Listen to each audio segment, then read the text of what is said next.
A guide you to change your privacy settings on Instagram. Go to your Instagram, tap on the profile. You can go to top three lines over there. And from there, if you scroll a little bit down, you can find account privacy. Account privacy is that you can change it to private account or personal account, whether it may be business or it may be professional. You can change it whatever you want, and that's your privacy. And if you toggle on private account and someone need to request you to follow you and you need approval for following them back if there's a private account.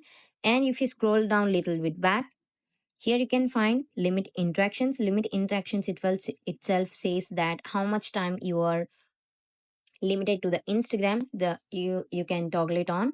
Or otherwise, if you scroll down more, you can find privacy center. If you tap on that, here you can tap on three lines over there.